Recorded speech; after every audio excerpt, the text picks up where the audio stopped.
ধারাবাহিকের গল্পে এলো নতুন চমক। জমে উঠেছে আর্য এবং অপর্ণার ভালোবাসার কাহিনী। অপর্ণার বিয়েকে কেন্দ্র করে আর্য স্যার নানাভাবে হেল্প করেছে অপর্ণার পরিবারকে বারবার। শুধুমাত্র কিঙ্কর ছাড়া আর কেউই জানে না আর্যর অফিস থেকে ছুটি নেওয়ার আসল কারণ।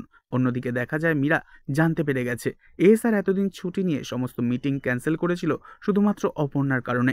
যে অপর্ণাকে মীরা টাকা দিয়েছিল 2 লাখ টাকা, আর বলেছিল অফিসের বাইরে কোনো ধরনের কথা যেন অপর্ণা স্যারের সাথে না বলে।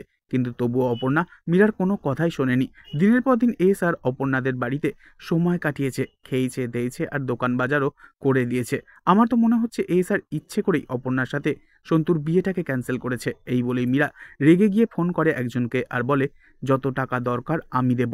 এই বলেই মীরা ফোনটা রেখে দেয়। এরপর দেখা যায় অপর্ণা অফিসে আসার জন্য রাস্তা দিয়ে হাঁটতে থাকলে হঠাৎই অপর্ণাকে রাস্তায় লরি চাপা দিয়ে দেয়। গুরুতর অসুস্থ হয়ে অপর্ণাকে ভর্তি করা হয় হাসপাতালে। তবে কি অপর্ণার এবার স্মৃতি হারিয়ে যাবে, নাকি যে স্বপ্ন অপর্ণাকে রাত্রিবেলা ঘুমোতে দেয় না সেই অতীতের দৃশ্য অর্থাৎ পুনর্জন্মের কথা মনে পড়ে যাবে আর্যকে দেখে এবার অপর্ণার? তা জানা যাবে কিন্তু আগামী দিনে। তাই পরবর্তী আপডেট সবার আগে পেতে অবশ্যই সাবস্ক্রাইব করে রাখবেন। ধন্যবাদ।